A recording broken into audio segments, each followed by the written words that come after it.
সন্ধ্যা, আপনাদের সাথে আছি তাওফিকা রহমান। প্রিয় দর্শক শ্রোতা, বর্ষার এই সন্ধ্যায় সবাইকে স্বাগত জানাচ্ছি শুভ সন্ধ্যার আজকের আয়োজনে। শুভ সন্ধ্যা আজ থাকছে চলতে থাকা প্রদর্শনী এনটিভি হাইলাইটস এবং জনপ্রিয় নির্মাতা ওয়াহিদ তারেকের সঙ্গে আলাপচারিতা। প্রথমেই চলতে থাকা প্রদর্শনী।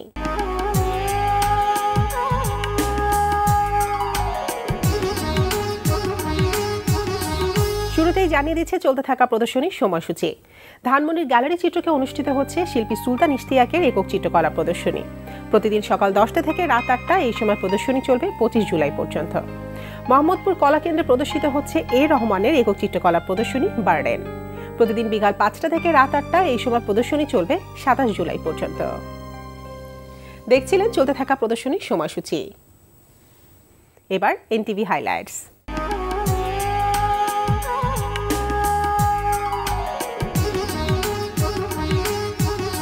এবার জানিয়ে দিচ্ছি কি কি থাকছে এনটিভির রাতের অনুষ্ঠান সূচিতে।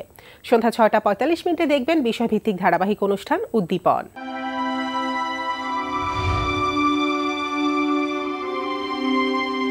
রাত 8টা 20 মিনিটে থাকছে মোহাম্মদ মোস্তফা কামাল রাজের পরিচালনায় ধারাবাহিক নাটক পোস্ট গ্রাজুয়েট। আপসেট কেন? ওই যে বাবরের নিয়ে যে ডিসিশনটা নিছেন না, ওটা সে মেনে নিতে পারতেছে না কোনোভাবে। চাকরি করে অ্যাড ফার্মে, অথচ মার্কেটিং স্ট্র্যাটেজি বোঝে না। এজন্যই তোমাকে আমার অনেক ভালো লাগে। তোমার মনটা অনেক নরম, তোমারও অনেক মায়া। নিজে কিছু বলতে পারেন না, এদের দুজনকে দিয়ে সব কথা কেন বলেন? কি বলতে পারে না আপা? I love you. রাত 9টায় প্রচার হবে একক নাটক আলো আধারের কাব্য।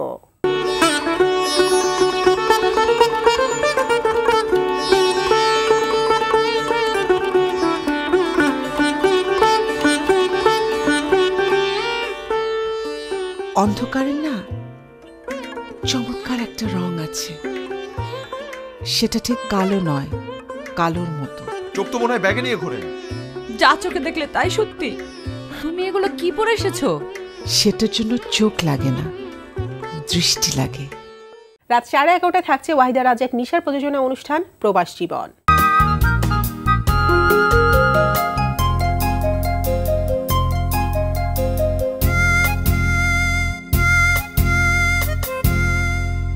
এই ছিল এনটিভির রাতের অনুষ্ঠান সূচি। এবার আলাপচারিতা। প্রিয় দর্শক, আমাদের আজকের অতিথি জনপ্রিয় নির্মাতা ওয়াহিদ তারেক। চলুন কথা বলি তার সঙ্গে। শুভ সন্ধ্যা। শুভ সন্ধ্যা। কেমন আছেন? ভালো।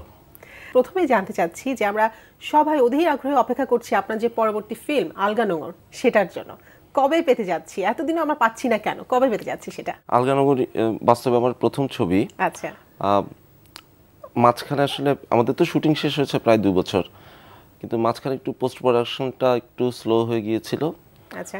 বাস্তবে আমাদের ছবির ফান্ডিংটা যেভাবে হয়েছে আর কি, বেসিক্যালি আমার নিজের এবং বন্ধুবান্ধব এবং আমার অফিস সবাই মিলে প্রডিউস করা।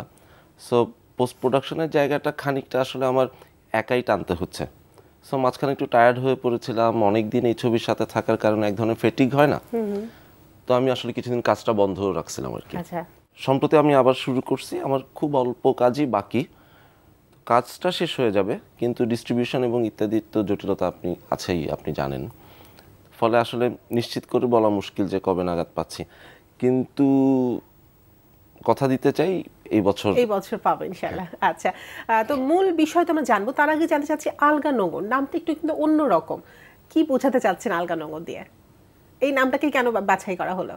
এটা টেকনিক্যালি হয়তো আমি একটু এমন একটা নাম চাচ্ছিলাম, মানে খুবই ইন্টেলেকচুয়াল নাম চাচ্ছিলাম না আর কি। আমি চাচ্ছিলাম নামটা যাতে শুনতে একটু বাংলা সিনেমাই মনে হয়, কিন্তু আবার বাংলা সিনেমার একদম প্রচলিত নামে তো যেতে পারছিলাম না।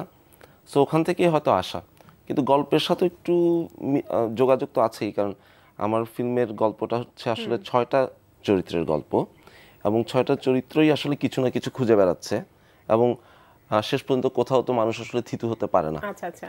সো এই জিনিসটা আর কি, চিটাগাংয়ের গল্প, নদীর গল্প, পাহাড়ের গল্প, নদী পাড়ের গল্প, সব মিলিয়ে মনে হচ্ছিল যে এটা বোধহয় একটু অ্যাপ্রোপ্রিয়েট নাম আর কি। আচ্ছা, আর ওই যে বললাম শুনতে একটু বাংলা সিনেমা যাতে আবার মনে একটু হয়। অন্যরকম হলে সবাই নামটা নিতে ইন্টারেস্টেড হচ্ছে, আমি যেমন আপনাকে জিজ্ঞাসা করলাম হ্যাঁ, সেরকম।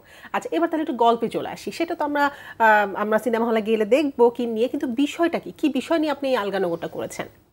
গল্পটা বলা মুশকিল, কিন্তু গল্পটা জটিল বলবো না, খুবই সরল গল্প, কিন্তু ভার্বালি বলা একটু কঠিন আর কি, যে কারণেই সিনেমাটা বানানো। আচ্ছা আচ্ছা, তো যা হয় আর কি, বস্তুত এটা মানুষের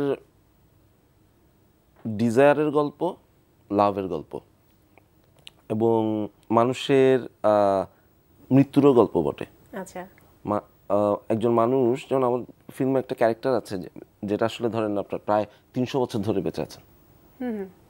সো আসলে আমরা যে বেঁচে থাকি, আমরা কেন বেঁচে থাকি বা কেন বেঁচে থাকতে চাই, আসলে মৃত্যু যে আসলে আমাদের জীবনের জন্য খুবই জরুরি জিনিস।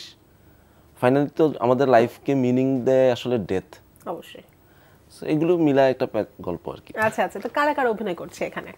নাম ভূমিকা অভিনয় করেছেন আমার খুবই প্রিয় অ্যাক্টর ফাইজুল মিল্টন, প্রিয় অ্যাক্টর আমাদের নওশাবা, ইলোরা গহর, ইমতিয়াজ বর্ষণ, আপকামিং অ্যাক্টর, খুবই ভালো অ্যাক্টর। আমাদের চট্টগ্রামেরই একজন থিয়েটার অ্যাক্টর নুরি ভাই, আর আমার খুবই প্রিয় ডিরেক্টর এবং অ্যাক্টর সুমন আনোয়ার। আচ্ছা আচ্ছা, he himself is a director. আচ্ছা আচ্ছা, উনি কি প্রথম ফিল্ম বলা যায় এখানে অভিনয় করছে আপনার এখানে? সম্ভবত এটা ওর প্রথম ফিল্ম, অর্থে প্রথম ফিল্ম। আচ্ছা আচ্ছা, কিন্তু ও আর আমি বেশ কয়েকটা নাটকে কাজ করেছি তো একসাথে। সেক্ষেত্রে দুজন একসাথে কাজ করেছেন, উনি একজন ডিরেক্টর। আপনার ফিল্মে হঠাৎ করে কাস্টিং যে করলেন, সেটা কি নিজের সম্পূর্ণ আগ্রহ থেকে নাকি? হ্যাঁ হ্যাঁ হ্যাঁ, আচ্ছা। ওর অ্যাক্টিং আমার খুবই পছন্দের, আমার খুবই ভালো লাগে, এবং ওর না একটা অদ্ভুত সুন্দর প্রেজেন্স আছে আর কি স্ক্রিনে, এবং খুবই ম্যানলি, আচ্ছা, এবং করেছেও খুবই ইন্টারেস্টিং একটা ক্যারেক্টার। ওই যে বলছিলাম না, একটা ক্যারেক্টার যে বেঁচে আছে প্রায় 300 বছর ধরে। এটাই শুনে। আচ্ছা আচ্ছা, আর ডিরেক্টর হওয়ার কারণে কমিউনিকেশনটাও আরো ভালো হয়েছে। হ্যাঁ, হ্যাঁ। সেটাই। তো সেক্ষেত্রে যে যতগুলো চরিত্র আছে, সব চরিত্রের জন্য আপনার পছন্দের অবশ্যই মনে মনে ধারণা থাকে যে আমি এই অ্যাক্টর অ্যাক্ট্রেসকে দিয়ে কাজ করাতে চাই, সেরকম অ্যাক্টর অ্যাক্ট্রেসকে কি পেয়েছেন শেষ পর্যন্ত? হ্যাঁ, আচ্ছা, আসলেই পেয়েছি। কারণ ওই যে মাথায় থাকে না, আমরা যেটা করছিলাম আর কি, রাইটিং ফেজেও আমরা আসলে কোনো চেহারা ভেবে আসলে লিখি নাই, আচ্ছা, এবং আমরা একটা অন প্রিন্সিপাল একটা জিনিস নিশ্চিত করতে চাচ্ছিলাম যে আমরা অডিশন নিব, এবং অডিশনে যারা আসবেন তাদের মাঝখান থেকে আমরা সিলেক্ট করব। এবং আসলে এরা সবাই আসলে অডিশন দিয়েই, যেমন সুমন আনোয়ার, ওকে আমি চাচ্ছিলাম এবং অডিশনে ভালো করছে, না হয়ে গেছে। আচ্ছা, ছবিটা কাজ করতে একটু সময় লেগেছে, কিন্তু ভাবনাটা কবে থেকে ছিল, কবে থেকে শুরুটা হয়েছিল ভাবনাটা? আমরা আসলে অন্য একটা গল্প নিয়ে কাজ করছিলাম। সো ওটা লেখার জন্য ওটা নিয়ে কাজ করতে আমি চিটাং যাই। তো চিটাং গিয়ে আমার মনে হয় না, এই গল্পটা না, অন্য গল্প। আচ্ছা, হ্যাঁ হ্যাঁ, তো অন্য গল্পটা হচ্ছে এই গল্পটা আর কি। সো এটা লাইক আমরা প্রায় 7-8 মাস ধরে লিখছি, আর একটু বেশি হবে। তো আপনি কি একাই চিত্রনাট্য লিখেছেন? না আচ্ছা, না না, কারা কারা আছে? স্ক্রিন প্লেটা আমার লেখা না, স্টোরিটা আমার। স্ক্রিন প্লে লেখা হচ্ছে আব্দুল্লাহ মোহাম্মদ সাদ, এখন খুবই বিখ্যাত লাইভ ফ্রম ঢাকার ডিরেক্টর, বিদেশে পুরস্কার পেয়ে খুবই বিরাট ব্যাপার ঘটায় ফেলছে আমাদের দেশের জন্য। তো সেক্ষেত্রে শুটিং হয়েছে কোথায় কোথায় এখন পর্যন্ত? চিটাগাংয়ে। সব চিটাগাংয়ে হয়েছে? পুরোটাই চিটাগাং। আচ্ছা, তো এখন তো অনেক ফিল্ম আসছে, আমরা যে সবাই দেখবো, মানে যদি বলতে চাই যে কেন আপনি আলগানগরটা দেখবেন, কি বিশেষত্ব আছে আলগানগরের? আলগানগর পুরোটাই ভিন্ন আসলে। আচ্ছা, এক, সব দিক দিয়ে ভিন্ন? সব দিক থেকে ভিন্ন। সবাই দাবিও করে যে, সবাই তো দাবি করে যে আমার কাজটা ভিন্ন, তা আমিও করলাম। বাট এটা একটা কারণে দেখা উচিত, দুইটা কারণ। একটা হচ্ছে গল্প, একটা ভেরি ইন্টারেস্টিং গল্প আছে, আর দুই হচ্ছে আমার ধারণা এটা দেখতে গিয়ে ইন্টারেস্টিং কিছু রিয়েলাইজেশনে দর্শক পৌঁছতে পারবে, নিজেকেই দেখবে হয়তো, বা নিজের লাইফটাকে বেটার বুঝতে পারবেন একজন দর্শক। আচ্ছা, তো আলগানগর আমরা খুব তাড়াতাড়ি পেয়ে যাবো, এবং সেটা রেসপন্স অনেক অনেক ভালো পাবেন, যেহেতু আমরা অধীর আগ্রহে সবাই অপেক্ষা করছি, সেটা আমরা আশা করছি। এরপর চলে যে টিভি নাটক আপনি কাজ করেছেন, এবং এবার রোজার ঈদে এনটিভিতে আপনার একটি নাটক পেয়েছি, কেমন গিয়েছে সেটা? ভালো, ঈদের প্রথম দিনই প্রচারিত হয়।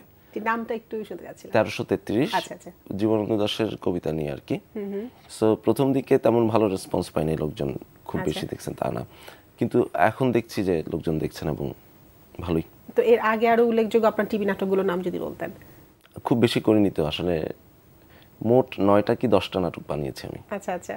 এর আগে অগাস্টে লেখা গল্প সমগ্র, তারপর একটি যথাযথ মৃত্যু। প্রথম লেখা নাটক কোনটা ছিল? সম্পর্কের দানা।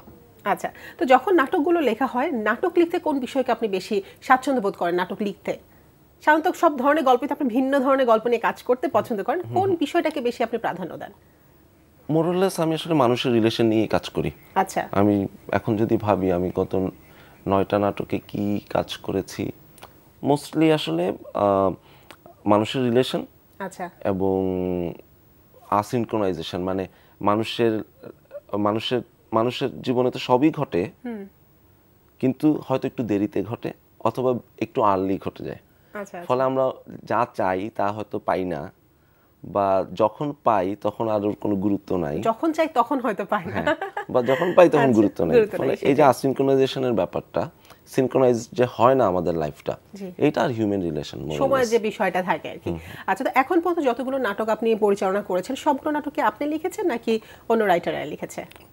মোস্টলি আইদার আমি লিখেছি অথবা কোলাবোরেট করেছি, তাও একজনের সাথে, যে আব্দুল্লাহ মোহাম্মদ সাদ, ওর সাথেই। একটা বোধহয় আমি লিখি নাই, ওইটা পুরোটাই সাদের লেখা। আচ্ছা আচ্ছা। তো সেক্ষেত্রে আমাদের সবারই, মানে আপনারা যারা কাজ করছেন সবারই স্বপ্ন থাকে যে চলচ্চিত্রে কাজ করার। তো সেক্ষেত্রে আপনি যে নাটকটা নির্মাণ করেছেন প্রথমে, সেটা কি সেই প্রস্তুতি হিসেবে যে আমি সামনে ভবিষ্যতে চলচ্চিত্র নির্মাণ করব, সেটার প্রস্তুতি হিসেবে কি আপনি টিভি নাটকটা নির্মাণ করেছেন? বটেই বটেই বটেই। আচ্ছা না আচ্ছা।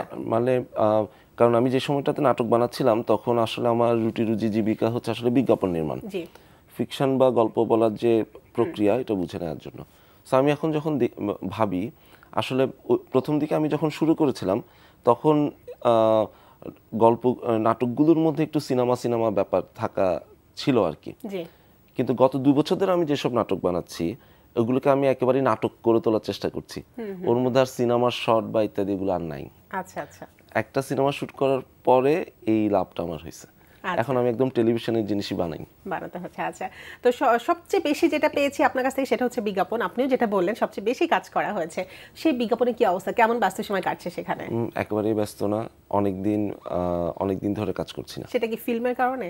এটা একটা কারণ। আচ্ছা। তারপর অনেকদিন আসলে মার্কেটে না থাকার জন্য যা হয় আর কি। তো শুরুটা যে হয়েছিল নির্মাতা হিসেবেই, তো প্রথম কি বিজ্ঞাপন থেকে নাকি টিভি নাটক, কোনটা থেকে? ডকুমেন্টারি, তারপর কিছু মিউজিক ভিডিও, তারপর একটা টিভি নাটক, তারপর বিজ্ঞাপন, এবং বিজ্ঞাপনে আসার পর আবার বেশ কিছু বছর আসলে টিভি নাটক আর বানানো হয়নি। তখন বেশ ব্যস্তই ছিলাম, পরে আবার টিভি নাটকটা করতে শুরু করি আর কি। আচ্ছা, তো সেক্ষেত্রে প্রথম থেকে কি ইচ্ছা ছিল যে মিডিয়াতে কাজ করার? হ্যাঁ, মিডিয়া ওইভাবে বলবো না, মানে আমরা ফিল্ম মেকারই হতে চাইছিলাম আর কি। কিন্তু যা হয় আর কি, আমরা যখন আসলে কাজ করতে শুরু করি তখন স্ট্রেট টু সিনেমায় যাওয়ার সিচুয়েশন ছিল না। এফডিসির জায়গাটাও আমাদের জন্য আসলে ঠিক অ্যাপ্রোচেবল ছিল না। ফলে আমরা এই যে বিজ্ঞাপন এবং টিভি নাটক এগুলোতেই ঢুকে পড়ি আর কি। আচ্ছা আচ্ছা। আচ্ছা, তো সেক্ষেত্রে অনেকদিন ধরে কাজ করা হচ্ছে এবং সবগুলো মাধ্যমেই, বিজ্ঞাপন, টিভি নাটক, চলচ্চিত্র কাজ করে সবগুলো মাধ্যমেই কাজ করছেন।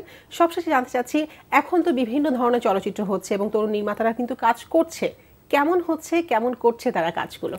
খুব যে বেশি দেখা হয় ব্যাপারটা তা না, কিন্তু যদ্দূর দেখি আর কি অনেকেই খুব ভালো কাজ করছে। আচ্ছা।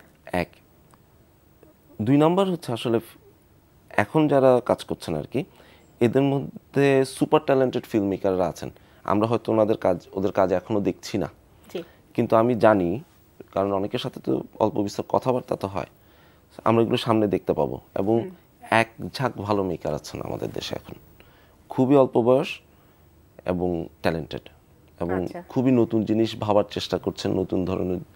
এবং এই যে আব্দুল্লাহ মোহাম্মদ সাদের কথা বললাম, এরকম আরও অনেকেই আছেন যারা আসলে আমাদের দেশের ছবিকে দেশের গণ্ডির বাইরে বিদেশে নিয়ে যাবে। অবশ্যই, আমরাও সেটা আশা করছি। কথা বলে অনেক ভালো লাগলো। শুভ সন্ধ্যা আসার জন্য আপনাকে অনেক অনেক ধন্যবাদ। আপনাকেও ধন্যবাদ। প্রিয় দর্শক, কথায় কথায় আমরা চলে এসেছি অনুষ্ঠানের শেষ প্রান্তে। আমাদের সঙ্গে যোগাযোগের ঠিকানা প্রযোজক শুভ সন্ধ্যা, এনটিভি, বিএসসিসি ভবন, 7 তলা, 102 কাজী নজরুল ইসলাম এভিনিউ, কারওয়ান বাজার, ঢাকা 1215। আমাদের ইমেল অ্যাড্রেস shubhasondha@ntvbd.com। এনটিভিতে সম্প্রচারিত সংবাদ অন্যান্য সকল অনুষ্ঠান দেখতে লগ ইন করুন www.ntvbd.com। আজকের মতো এখানেই শেষ করছি। শুভ সন্ধ্যা।